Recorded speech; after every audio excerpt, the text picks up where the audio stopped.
Hello and welcome to You Thrive, Episode 1. I'm Rachel Findler and I'm lucky enough to interview Strauss Zelnick, CEO of Take-Two Interactive Software. Take-Two have brought us video games like Grand Theft Auto and the NBA 2K series.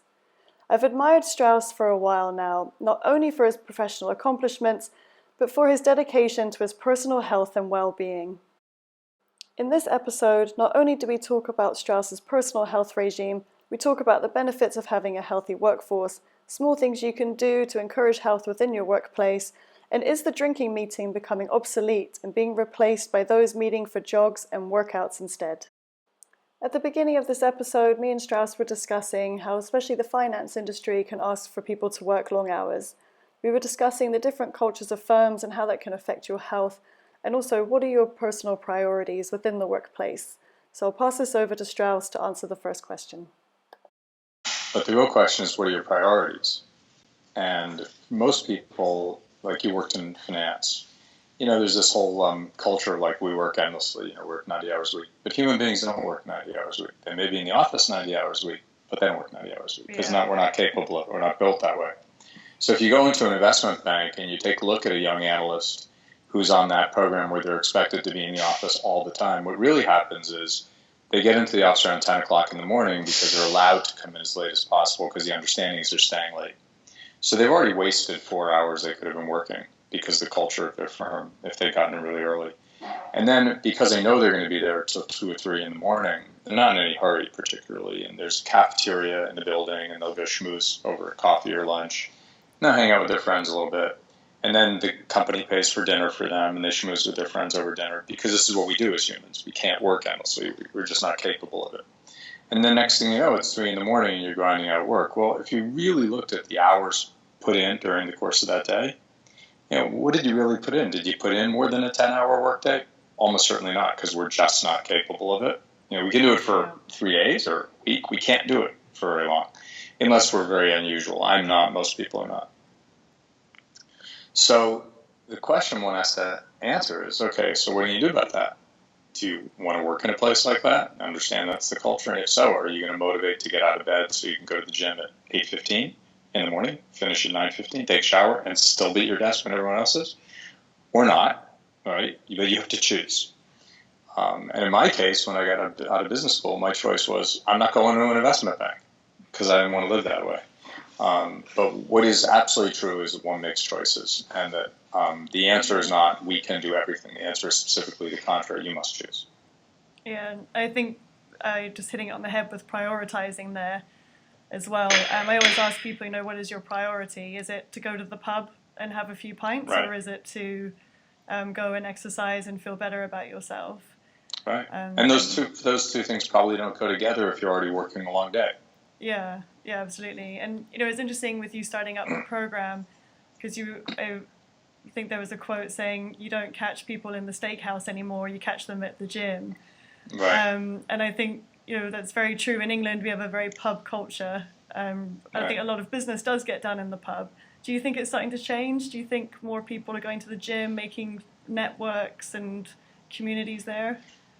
Well, I spent a lot of time in London. I haven't seen it happen yet. It's still a very big drinking culture. And it is, as you say, a culture, especially in the city where, you work a pretty long day and then you go out for drinks or go out for a fancy dinner and drinks. And there are a lot of great restaurants in London now. And you saw this in New York. This was New York in the 80s. And it changed. A lot of people burnt out and felt unhealthy and, spun out of the system. And now for a lot of people in very intense professions, you'll find that a very intense fitness protocol is part of what keeps them on their game. And that's certainly true about me. But it is inconsistent with, going out drinking every night. It's probably not inconsistent with going out drinking occasionally, although that's not something I do. Certainly don't stand in judgment of it. But one thing's clear is that if you're already working a long day and you have some kind of personal life, you're not going to be able to go out to the pub every night, and also go to the gym and also do your personal life and that's not going to happen. Yeah. So again, you have to set priorities. In New York, particularly, and I know New York's kind of an outlier, more and more, I think people business people are getting together over fitness, not just in the program, but otherwise. And it's becoming much more acceptable to say to someone, hey, do you want to meet for a workout? Do you want to meet at a spin class? Do you want to meet, at a boutique fitness class? Do you want to go for a run? And as opposed to, do you want to go for a drink? And no one says to me anymore, do you want to go for a drink? Now, part of it is if they know anything about me, they know that's not going to be super appealing. But I don't really even get that as a request. It's much more, maybe you want one of a meal, but, sure, people say, hey, there are activities that people have in mind. And in the same way that people have been using golf as a business activity forever, I think you can use other forms of fitness as a great business bonding activity, get people out of their normal habitat, and the walls come down. Yeah, I really agree with that point because I really encourage people to create walking clubs and jogging clubs within their office because you do get out of the environment, people's walls do come down, they become a lot more relaxed, a lot more personable, and it's easier to do business with people when they're in that state. It also breaks down any sort of divide within the company as well. You're all the same. You're all gasping for air and trying to make it, Right. the 5 miles, whatever it is. Well, I love your idea of a walking club because anyone can walk. And I agree with you. It's amazing. Even if there's someone you don't particularly like, if you get out of your work situation and you get into, even as you said, a walk, eventually you're going to gain some understanding of one another. And most people can find some common ground, even if they don't have much of it. But it's hard to do in a work environment, especially if you're a bit at odds. It becomes much easier in a social environment. And I'm a big believer in leading by example, and you clearly do that with your fitness regime. Does your direct staff sort of live a similar life? Do you all kind of encourage each other and feed off each other? Yeah, I don't require people at ZMC, which is the parent company, everyone's into fitness. And part of that is that we say to people, look, no one will ever criticize you for leaving to go to the gym. We strongly recommend that you take some time for fitness during the day. If you're out of the office for an hour and a half because you went to the gym, no problem. No one will ever criticize you. And remember, if a company has people going to the gym every day for an hour, those people are not going to be calling in sick. It just doesn't happen. And so whatever a company gives up in terms of productivity, they vastly get back in terms of no sick days, people being productive, engaged, and happy, and feeling good. So I encourage that. At Take-Two, which is our biggest company, the senior staff is all into fitness, even though I don't think I ever sort of made a point of it. But, a culture of showing up, being healthy, feeling good, looking your best is infectious. People want to be part of that. And we're imperfect in the extreme, but, we are doing our very best. And I think it's very different than rolling into the office, sluggish, overweight, and hungover, which is the culture of some other companies, no question. Yeah, just, hearing you say allowing your employees time to go to the gym, I think it's so important. And that's something I really struggle with when I meet with people, is trying to convince them to allow their staff the hour to go and work out at the gym. They really fight with it. I guess it is a new concept. I hope that the statistics I provide help them overcome that. But what would you say to management that have a tough time letting go of those reins?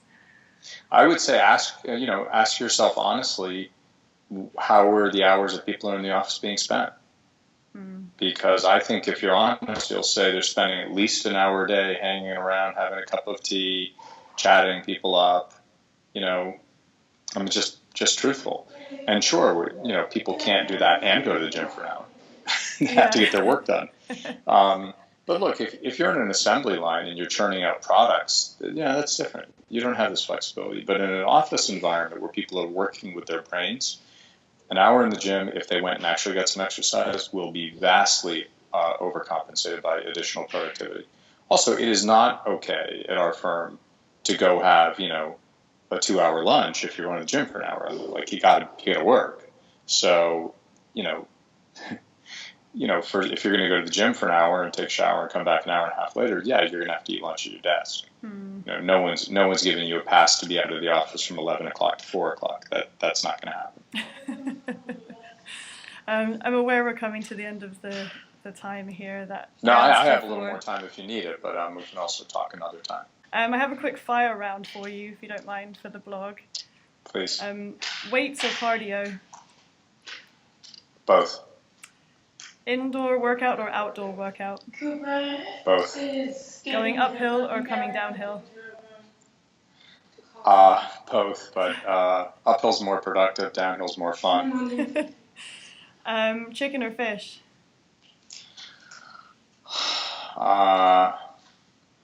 Fish. Yoga or swimming? Yoga. Standing or sitting desk? Sitting. Morning or evening workout? Both, but if you had to choose, morning. Okay. Thank you, Strauss, for joining me today. It was amazing to meet someone who clearly lives by example and is just as passionate about having a healthy workforce as I am. I've enjoyed talking with Strauss so much that we've decided at You Thrive to turn this into a monthly podcast. We'll be talking to CEOs, top directors, professional athletes, and much more on how they handle stress and take care of themselves physically, mentally, and emotionally. And I promise you there'll be better editing than there was on this episode. Look forward to seeing you then, but for now, goodbye.